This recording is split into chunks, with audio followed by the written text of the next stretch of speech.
bíbélì ìràwọ̀ ayọ̀ láti máa yọ wá fẹ́ni tí jíǹgbé.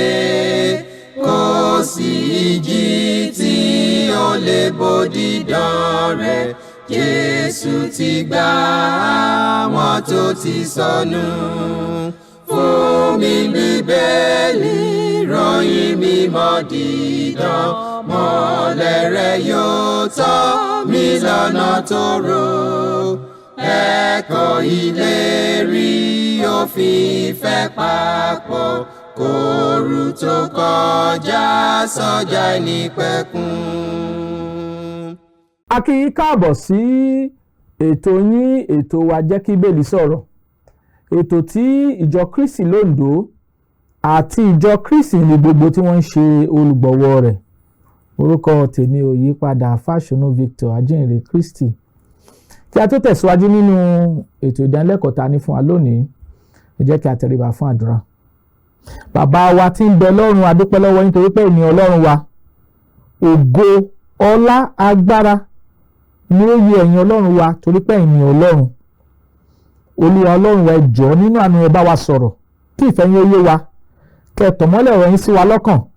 Bẹ́ẹ̀ ni kẹ́ gbàkóso gbogbo ní orúkọ Jésù Kristi náà, Olúwa àti olùgbàlà wa. Àmín. Lẹ́ẹ̀kan sí a kí wa káàbọ̀ sí ètò yín ètò wa Jẹ́ kí Bíbélì sọ̀rọ̀. A fi ọpẹ́, ògo, ọlá, agbára àti ìyìn fún Ọlọ́run ẹlẹ́dàá wa fún oore rẹ̀ aláìlẹ́gbẹ́ àti ìbùkún rẹ̀ aláìlópin lórí ayé wa lónìí àti lọ́jọ́ gbogbo. A sì dúpẹ́ lọ́wọ́ Ọlọ́run fún àwọn ènìyàn wa tí wọ́n wà nílé. A dúpẹ́ lọ́wọ́ Ọlọ́run fún ìbùkún Ọlọ́run àti wà láàyè Ọlọ́run lórí ayé yín. Ìbùkún Ọlọ́run àtọ̀rọ̀ orí ọ̀fẹ́ rẹ̀ yóò máa di mímọ̀ síwájú àti síwájú sí lórúkọ Jésù. Àmín. A tún ti dé gẹ́gẹ́ bí a ṣe ń dé láti máa gbé àwọn onírúurú àwọn ẹ̀kọ́ kalẹ̀ níwájú wa, ká sì máa fi ọgbọ́n àti òye tí Ọlọ́run fún wa ká máa fi gbé wọn yẹ̀wò ní ìbámu pẹ̀lú ọ̀rọ̀ mímọ́ Olúwa. Kókó ẹ̀kọ́ tí a ní fún wa lónìí, kókó ẹ̀kọ́ náà ó fẹ́ fara pẹ́ ìbéèrè ṣùgbọ́n kì í ṣe ìbéèrè. Ó jẹ́ ọ̀rọ̀ pàtó tá a sì fẹ́ gbé yẹ̀wò nínú Bíbélì. Kókó ẹ̀kọ́ náà ni ìyapa nínú ìjọ lónìí ẹ̀ṣẹ̀ ni. Ìyapa ìjọ lónìí ẹ̀ṣẹ̀ ni. Àgbọ̀lóyìnbá sọ pé division of churches is sinful. Ìyapa ìjọ lónìí ẹ̀ṣẹ̀ ni tá a fẹ́ gbé yẹ̀wò nìyí. Kí là ń pè ní ìyapa? Kí là ń pè ní ìjọ? Kí là ń pè ní ẹ̀ṣẹ̀? Àwọn ìtumọ̀ àwọn ọ̀rọ̀ mẹ́ta tó ṣe pàtàkì nínú kókó ẹ̀kọ́ wa lónìí, a ó gbé wọn yẹ̀wò. Àkọ́kọ́, ohun tá à ń pè ní ìyapa. Nígbà tá a kíyèsí Bíbélì, a sọ fún wa pé ìyapa jẹ́ ọ̀kan lára àwọn iṣẹ́ ti ara, ó sì jẹ́ ẹ̀ṣẹ̀. Kí kó má sí ìrẹ́pọ̀ yálà nínú ẹ̀kọ́, yálà nínú ìsìn, yálà nínú ohun gbogbo tó jọ mọ́ ìlànà àtẹ̀sìn Kristi. Ní tá à ń pè ní ìyapa ni kó kálukú máa ṣe tiẹ̀ lọ́tọ̀. Àwọn Yorùbá sọ pé kóńkó jábele, kálukú ló ń ṣe tiẹ̀. Ní tá à ń pè ní ìyapa nìyí. A sì rí kà nínú ọ̀rọ̀ Ọlọ́run pé ẹ̀ṣẹ̀ ni. Bí a ṣe ń tẹ̀síwájú, a ó máa gbé wọn yẹ̀wò nínú ọ̀rọ̀ mímọ́ Olúwa. Nígbà tá à ń sọ̀rọ̀ nípa ìjọ, ǹjẹ́ nínú Bíbélì, ǹjẹ́ ní irú ìjọ la gbé kalẹ̀ bí?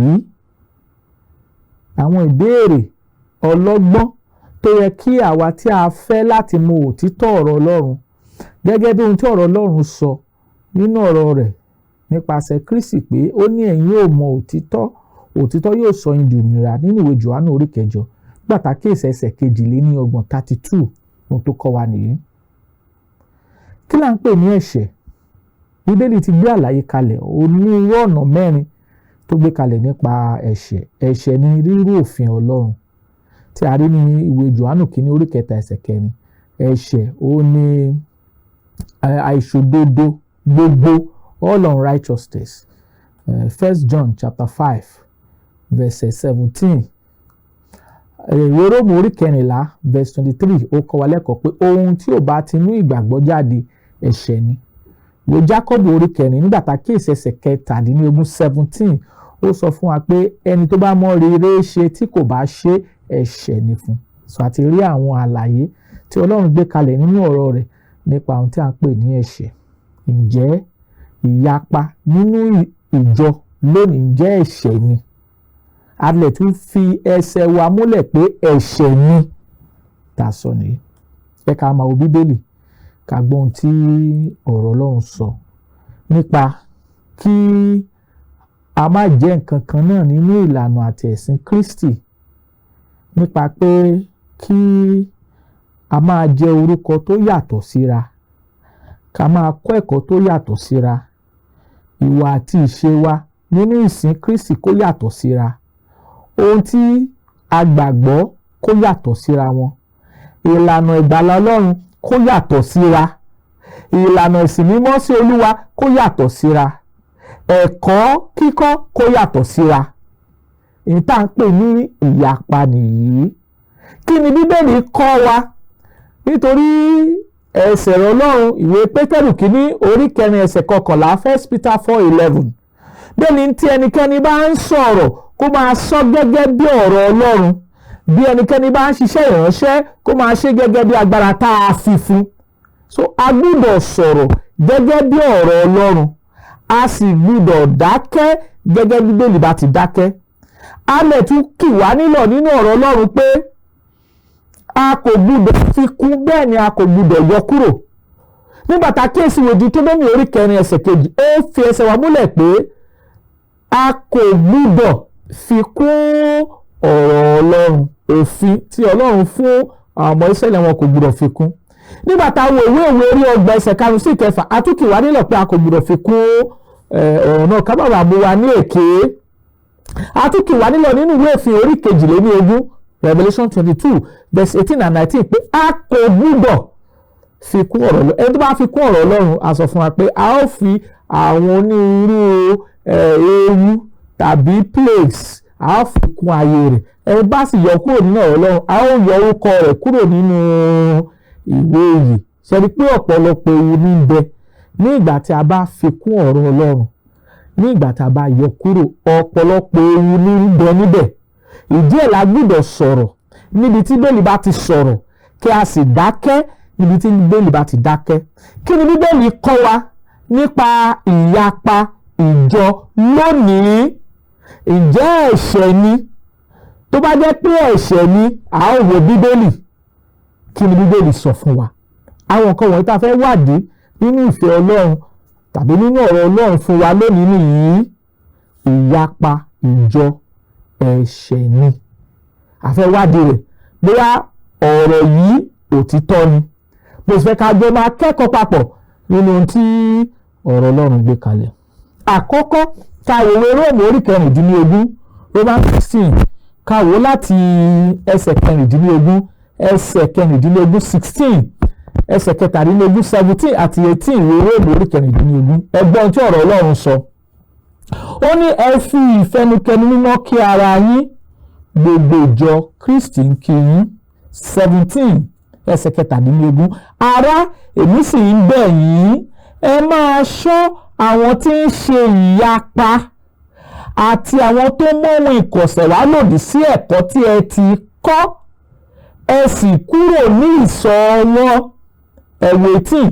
Nítorí àwọn tí ó rí bẹ́ẹ̀ kò sí Jésù Kristi Olúwa wa, bí kò ṣe ikùn ara wọn, ọ̀rọ̀ rere àti ọ̀rọ̀ dídùn ni wọ́n fi ń pa àwọn tí kò mọ̀ méjì ní ọkàn dà. Ọ̀rọ̀ Ọlọ́run ti sọ̀rọ̀ kí a sì bọlá fún ọ̀rọ̀ mímọ́ Olúwa. Níbí yìí a rí kà níbẹ̀ pé òǹkọ̀wé Pọ́ọ̀lù tó kọ̀wé sí ìjọ Róòmù ó kì ìjọ yìí nílọ̀ pé ẹ fi ìfẹnukẹnu mímọ́ kí ara yín, gbogbo ìjọ Kristi ń kí yín. So a ti rí kà àgbékalẹ̀ ìjọ tí Ọlọ́run gbé kalẹ̀ nípasẹ̀ Jésù Kristi nípa ọwọ́ àwọn àpọ́sítélì. A ti rí kà pé ìjọ Kristi ni wọ́n. Ìjọ Kristi wà níbi gbogbo ní ìgbà àwọn àpọ́sítélì. Nígbà táwa kíyèsí ẹsẹ̀ 17 ìwé Róòmù orí 16. Ó ní ará, èmi ń bẹ̀ yín ẹ máa ṣọ́ àwọn ohun tí ń ṣe ìyapa. Àwọn olóyìnbá sọ pé brethren, mark those who cause division. Ẹ máa ṣọ́ àwọn tí ń ṣe ìyapa àti àwọn tí ń mú ohun ìkọ̀sẹ̀ wá lọ́dọ̀ yín kí ẹ sì kúrò ní ìsọ̀ wọn. Ẹ̀kọ́ tó Ọlọ́run kọ́ wa nìyí.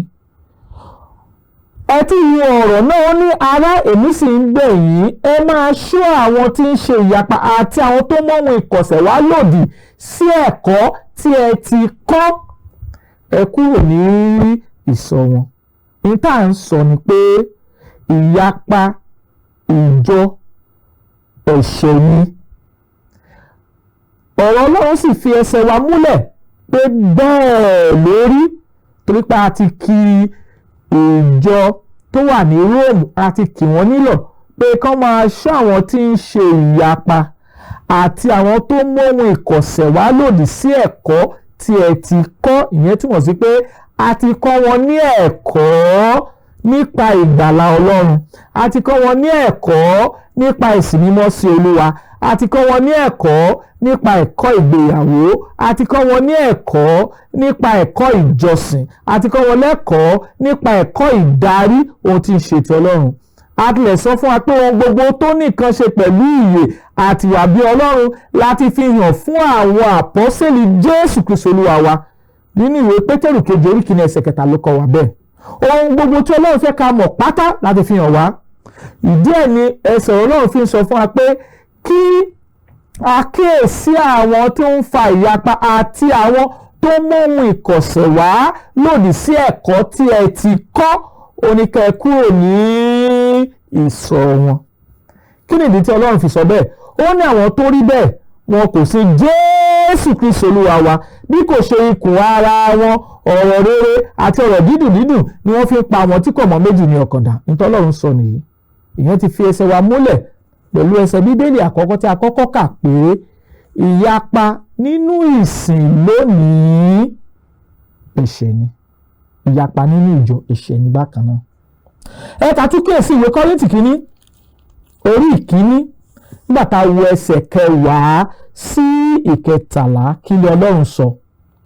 Ẹgbọ́n tọ́rọ̀ Ọlọ́run sọ, ó ní mo sì bẹ̀ yín ará ní orúkọ Olúwa wa Jésù Kristi kí gbogbo yín máa sọ̀rọ̀ ọ̀kan náà àti kí ìyapa kí ó má ṣe sí nínú yín, ṣùgbọ́n kí a lè ṣe yín pé ní inú kan náà àti ní ìmọ̀ kan náà. Ẹ̀wọ̀ ẹsẹ̀ 11 nítorí a ti fi hàn mí nípa ti yín ará mi látọ̀dọ̀ àwọn aráalé Kíléù pé ìjà ń bẹ láàrin. Ǹjẹ́ èyí ni mo wí pé olúkúlùkù yín wí pé èmi ni ti Pọ́ọ̀lù àti èmi ni ti Àpólò àti èmi ni ti Kéfà àti èmi ni ti Kristi. Ẹ wò béèrè tí àpọ́sẹ̀lì Pọ́ọ̀lù tó béèrè lọ́wọ́ ìjọ tó wà ní Kọ́ríńtì. Ẹ wo ẹsẹ̀ 13, ó ní àpín Kristi bí? A sì ń bi wá náà ní béèrè lónìí pé ǹjẹ́ àpín Kristi bí? Ṣé Pọ́ọ̀lù ni a kàn mọ́ àgbélébù fún yín bí? Tàbí ní orúkọ Pọ́ọ̀lù ni a baptisi yín sí? Ìyẹn sọ fún wa pé ìyapa ìjọ lónìí ẹ̀ṣẹ̀ yín nítorí ìyapa ni. Ilé gbọ́dọ̀ yé wa. So Bíbélì sọ fún wa pé ìyapa ẹ̀ṣẹ̀ ni, a ti kà á nínú ọ̀rọ̀ Ọlọ́run tó fẹsẹ̀ wa. Báwo la ṣe mọ̀ pé ẹ̀ṣẹ̀ ni? Ẹ ká padà sínú àwọn iṣẹ́ ti ara èyí tí Bíbélì sọ nípa rẹ̀ nínú ìwé Gàlátíà orí 5. Ìwé Gàlátíà orí 5 ká gbọ́ ohun tí ọ̀rọ̀ Ọlọ́run sọ nípa iṣẹ́ ti ara. Gàlátíà orí 5 ká gbọ́ ìkìlọ̀ tí Ọlọ́run tí ó kì àwọn ọmọ Ọlọ́run nílọ̀ nípa iṣẹ́ ti ara. Ìwé Gàlátíà orí 5 kí a kíyèsí láti ẹsẹ̀ 19. Ẹgbọ́n tọ́rọ̀ Ọlọ́run sọ, ó ní ǹjẹ́ àwọn iṣẹ́ ti ara fi ara hàn tí ń ṣe wọ̀nyí: panṣágà, àgbèrè, ìwà ẹ̀rí, wọ̀bìà, ìbọ̀rìṣà, oṣó, ìríra, ìjà, ìlara, ìbínú, asọ̀, ìṣọ̀tẹ̀ àdámọ̀. Tẹ́ bá wo ẹsẹ̀ ogún yẹn ó sọ nípa àdámọ̀. Àdámọ̀ ní èdè olóyìnbó òun ni à ń pè ní heresis, ẹ̀kọ́ èké. Àwọn nǹkan wọ̀nyí sì ló ń fa ìyapa. Àdámọ̀ ẹ̀kọ́ òun ló ń fa ìyapa. A rí pé èmi ni ti Pọ́ọ̀lù, èmi ni ti Àpólò, èmi ni ti Kéfà, èmi ni ti Kírísì tó gbajúgbajà nínú ayé lónìí. Bíbélì fi ẹsẹ̀ wa múlẹ̀ pé ẹ̀ṣẹ̀ ni sísìn. Tá a bá sì ní tọ́ra wa, ẹ̀ṣẹ̀ ni tọ́rọ̀ Ọlọ́run sọ nìyí. Torí ìyapa ó wà lábẹ́ iṣẹ́ ti ara, works of the flesh. Ìta sì ń ṣògo nínú rẹ̀ lónìí. Ìyapa tí ń bẹ nínú ìjọ tá ń ṣògo nínú rẹ̀ lónìí, ẹ̀ṣẹ̀ ni níwájú Ọlọ́run alààyè. Ilé gbọ́dọ̀ yé wa bí a ti ń tẹ̀síwájú. Ìyapa ìjọ igbá, ìjọ àwo, ìjọ kòkò bàbá aṣáṣùn, ìjọ orí òkè, ìjọ ìpẹ̀tẹ́lẹ̀, ìjọ ìsàlẹ̀, ìjọ àárín àti bẹ́ẹ̀ bẹ́ẹ̀ lọ tó gbajúgbajà nínú ayé lónìí. Àtìlẹ̀ ti sọ́dọ̀ wò. Ọlọ́run sọ fún wa pé ẹ̀ṣẹ̀ ni wọ́n. Ẹ̀ṣẹ̀ ni. Kí ni Paul tún kọ́ wa? Ká padà sínú ọ̀rọ̀ Ọlọ́run. Ìwé Róòmù orí ìkíní, nígbà tá a kíyèsí orí ìkẹta, nígbà tá a wò ó láti ẹsẹ̀ kẹta, kí ni Ọlọ́run sọ fún wa nípasẹ̀ Paul pé ìyapa kí n jẹ́ ti Paul, kí n jẹ́ ti Àpólò, kí n jẹ́ ti Kéfà, kí n jẹ́ ti Kírísì, kí n jẹ́ ti onírúurú ẹ̀ṣẹ̀ ní ẹgbọ́n tọ́rọ̀ Ọlọ́run sọ. Ó ní nítorí ẹ̀yin jẹ́ ti ara síbẹ̀, nítorí ìwọ̀n bí ìlara àti ìjà àti ìyapa bá ń bẹ láàrin yín, ẹ̀yin kò wá jẹ́ ti ara, ẹ kò wá sìn gẹ́gẹ́ bí ènìyàn. Nítorí ní ìgbà tí ẹnìkan wí pé èmi ni ti Paul, tí ẹlòmíràn wí pé èmi ni ti Àpólò, ẹ̀yin kò wá ṣe ènìyàn bí? Ẹ wo ẹsẹ̀ karùn-ún. Kí ni Àpólò á jẹ́? Kí ni Paul sì jẹ́?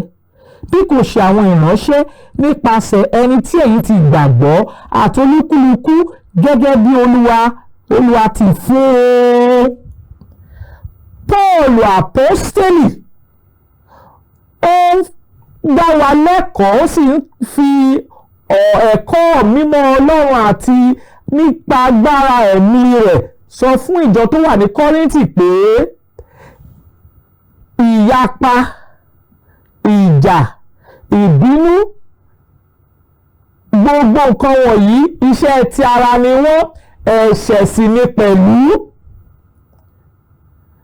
Ohun tí Paul ń sọ nìyí pé àwọn kan sọ pé èmi ni ti Paul, èmi ti Àpólò. Ó ní ìjẹ́ yìí kò wá jẹ́ ti ara síbẹ̀.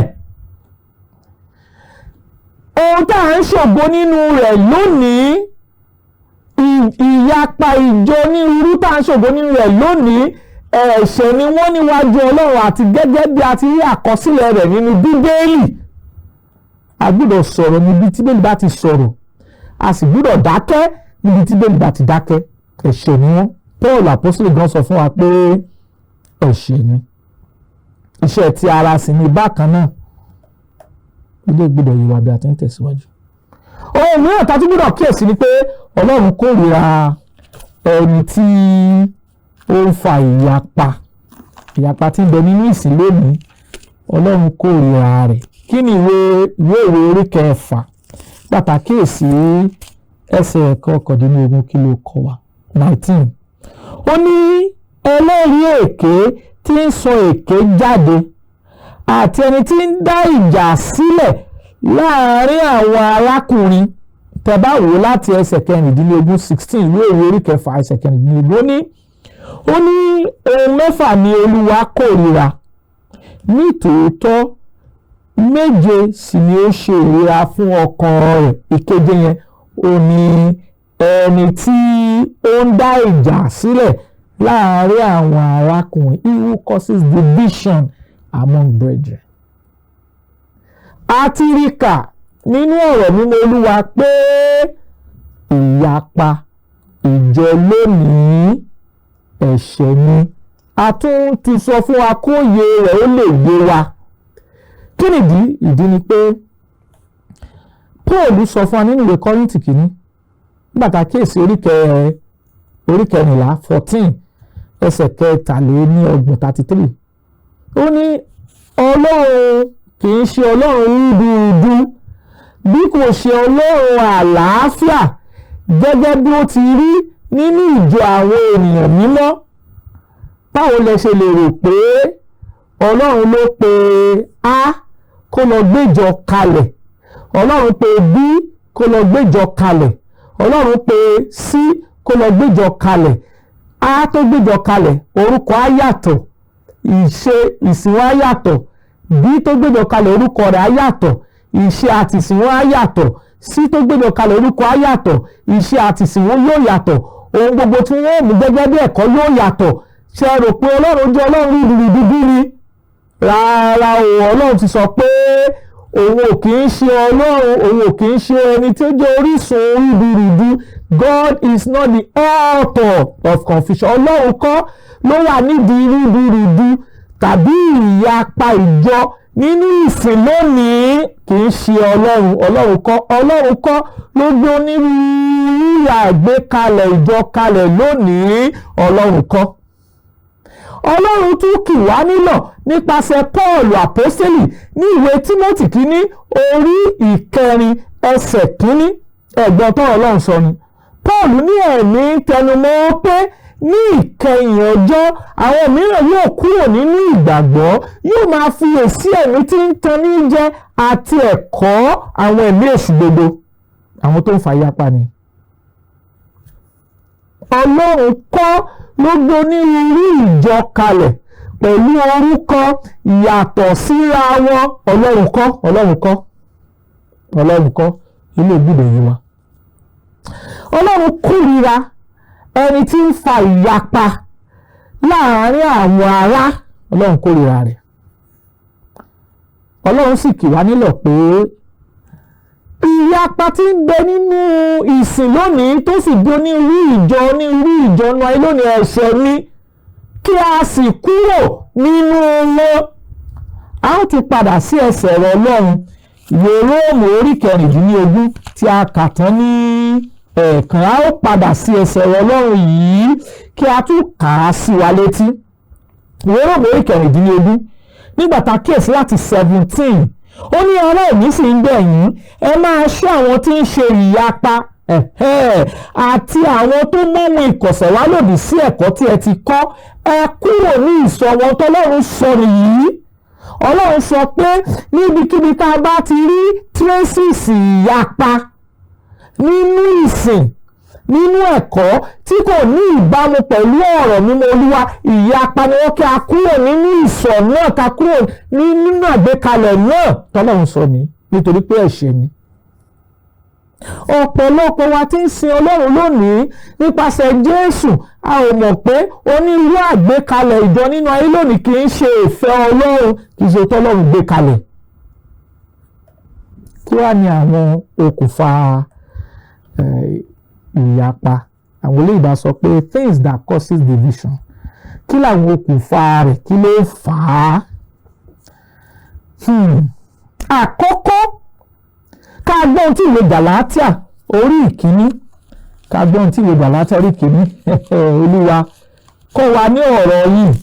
Ẹ jẹ́ kí ìfẹ́ yóò yé wa, kí ẹ sì jẹ́ kó rí ká ní oore ọ̀fẹ́ láti ṣe. Ẹ gbọ́n tí ìwé Gàlátíà orí 1 ẹsẹ̀ 6 sọ. Ó ní ẹnu yà mí nítorí tí ẹ tètè kúrò lọ́dọ̀ ẹni tí ó pè yín sínú oore ọ̀fẹ́ Kristi sí èrè mìíràn. Èyí kì í ṣe òmíràn, bó tilẹ̀ ṣe pé àwọn kan wá tí ń yọ yín lẹ́nu, tí wọ́n sì ń fẹ́ yí ìyìnrere Kristi padà. Ẹ wo ẹsẹ̀ 8. Ó ní ṣùgbọ́n bí ó bá ṣe àwa ni, tàbí áńgẹ́lì kan láti ọ̀run wá tí ó bá wàásù ìyèrè mìíràn fún yín ju èyí tí a ti wàásù fún yín lọ, jẹ́ kí ó di ẹni ìfibú. mo pẹ́ gbọ́ ọ̀rọ̀ Olúwa yìí, ẹ̀wọ́ ẹsẹ̀ 9. ó ní bí èmi ti wí ṣáájú bẹ́ẹ̀ ni mo sì tún wí nísinsìnyí pé bí ẹnìkan bá wàásù ìyèrè mìíràn fún yín ju èyí tí ẹ ti gbà lọ, jẹ́ kí ó di ẹni ìfibú. ẹ̀gbọ́n ọ̀rọ̀ Olúwa Paul nípa ìmísí Ọlọ́run ló sọ pé bí bá ṣe pé àwa ni tàbí áńgẹ́lì kan láti ọ̀run ló wá wàásù rere mìíràn fún yín ju èyí tí a ti wàásù fún yín lọ, jẹ́ kí ó di ẹni ìfibú. ìkìlọ̀ ńlá ni eléyìí. ohun mìíràn tí àwọn èèyàn sì ń wàásù lónìí òun ni àgbékalẹ̀ onírú ìjọ ìyapa, establishment of different denominational churches tí ó sì sí ní ilé èrò àti ète Ọlọ́run nígbà tó fẹ́ gbé ìjọ rẹ̀ kalẹ̀ nínú Bíbélì. Paul ní bó bá ṣe àwa ni tàbí áńgẹ́lì kan láti ọ̀run tó bá wàásù rere mìíràn fún yín ju èyí tí a ti wàásù fún yín lọ, kí o dẹni ìfibú. tọ́lọ́run sọ nìyí. a gbọ́dọ̀ jẹ́ kí ọ̀rọ̀ Ọlọ́run kó jẹ́ pàtàkì nínú ọkàn wa. nítorí wá sọ nìyí, nítorí wá sọ àṣẹ ni a gbọ́dọ̀ tẹ̀lé. ọ̀pọ̀lọpọ̀ àwọn èèyàn lónìí ló jẹ́ pé wọ́n ń tẹ́tí sí ẹ̀mí, wọ́n fẹ́ gbọ́ ẹ̀mí pé mo ti pè ẹ́ bọ́ sínú ọgbà àjàrà Ọlọ́run, máa ṣiṣẹ́ fún mi, máa ṣe gbá, máa ṣe kòkó bàbá ṣáṣù. èyí tí Jésù ti gbé kalẹ̀ ńkọ́ nípasẹ̀ ọwọ́ àwọn àpòsólì, níbo la fẹ́ tì í sí tí a sì rí àkọsílẹ̀ nínú ìwé mímọ́ Ọlọ́run. ìjọ tí Jésù Kristi Olúwa wa gbé kalẹ̀, tá a fún wa ní ìlànà, tá a fún wa ní àṣẹ, tá a fún wa ní ẹ̀kọ́, tá a fún wa ní ìlànà bá ṣe dẹnu ìgbàlà, tá a fún wa ní ìlànà bá ṣe dó nínú ìsìn mímọ́ Olúwa, tá a fún wa ní ìlànà ìjọ náà níbo la ó tì í sí. ọ̀pọ̀lọpọ̀ ló ti yí ìrere Kristi padà sónírú ìyapa nítorí pé wọ́n ń tẹ́tí sí àwọn ẹ̀mí tí ń tan ní jẹ àti ẹ̀kọ́ àwọn ẹ̀mí èṣù gbogbo. bí la fẹ́ fi ìlànà tó Olúwa kọ́ wa tó fi lọ́lẹ̀ nípasẹ̀ ọwọ́ àwọn àpọ́sẹ́lì nípa ìjọ níbo la fẹ́ fi sí lónìí tá a bá ń lọ gbé òmíràn kálẹ̀ yàtọ̀ sí àgbékalẹ̀ Ọlọ́run. Perversion of the scriptures. àwọn èèyàn ń yí nípa ẹ̀mí búburú tí wọ́n ń tẹ́tí sí, wọ́n ń yí ìrere Jésù Kristi Olúwa wa padà. àwọn tó ń fa ìyapa nìyí. èkejì nínú wọn ni pé àwọn kan wà wọ́n jẹ́ ní ti ara. Some are carnally minded. ohun tayé, ìwòye tayé olókùn ọkàn wọn. ẹlòmíì kò níṣẹ́, tí ó bá ti ríṣẹ́ kò níṣẹ́. ìjọsìn is a business ni wọ́n sọ́dọ̀ owó. ẹlòmíì á lọ gbéjọ kalẹ̀, á rẹ̀ sí ṣe ohun tó wù ú láì mọ̀ pé Ọlọ́run ò pe ẹnikẹ́ni láti gbé ìjọ mìíràn kalẹ̀ ju tí a ti gbé kalẹ̀, tí a sì rí àgbékalẹ̀ rẹ̀ nínú ọ̀rọ̀ mímọ́ Olúwa. ẹ̀gbọ́n tọ̀rọ̀ Ọlọ́run sọ ni, ó ní ìpìlẹ̀ mìíràn ni ẹnikẹ́ni kò lè fi lélẹ̀ ju èyí tí a ti fi lélẹ̀ lọ, tí ń ṣe Jésù Kristi. Jésù Kristi ti fi ìpìlẹ̀ ìjọ rẹ̀ lélẹ̀. ohun tí a ń béèrè lọ́wọ́ gbogbo ènìyàn lónìí ni pé kí a mọ lẹ́yìn tí a fi lọ́lẹ̀. ẹ̀kọ́ yìí ń tẹ̀síwájú sí i nítorí pé a gbọ́dọ̀ wádìí Bíbélì ká mọ̀ tí Ọlọ́run sọ fún wa nípa ìfẹ́ rẹ̀, nípa ohun tí Ọlọ́run gbé kalẹ̀ gẹ́gẹ́ bí ẹ̀kọ́. Olúwa yóò ràn wá lọ́wọ́ bí a ti ń tẹ̀síwájú. ẹ jẹ́ ká padà sínú Bíbélì wa, ká padà sínú ẹ̀kọ́ ọ̀rọ̀ Ọlọ́run. tí ẹ bá fẹ́ ẹ̀bẹ̀ àdúrà tàbí ìbéèrè, àwọn nọ́mbà tí ẹ ó pè wá sí nìyí: 08057444902 tàbí 08065717023. a ó tún nọ́mbà náà pè fún wa: 08057444902 tàbí 08065717023. ẹ̀kọ́ ń tẹ̀síwájú sí ní ìgbà náà tá a tó fi lè pàdé. kí ìbùkún àti wàláyé Ọlọ́run kó di mímọ̀ lórí ayé wa, ṣùgbọ́n kí a mọ̀ dájú pé ìyapa tí ń bẹ nínú ìjọ lónìí ẹ̀ṣẹ̀ ni. kí Olúwa kó ràn wá lọ́wọ́ lórúkọ Jésù, àmín. Fún mi ní Bíbélì ìràwọ̀ ayọ̀ láti máa yọ̀ wá fẹ́ni tí jíǹde. Kò sí ìjì tí ó lè bòdì dán rẹ̀. Jésù ti gbà àwọn tó ti sọnù. Fún mi Bíbélì, ròyìn mímọ́ dídán. Mọ́lẹ̀ rẹ̀ yóò tọ́ mi lọ́nà tòrò. Ẹ̀kọ́ ìlérí òfin ìfẹ́ papọ̀. Kóòrù tó kọjá sọ́jà ìnípẹ̀kun.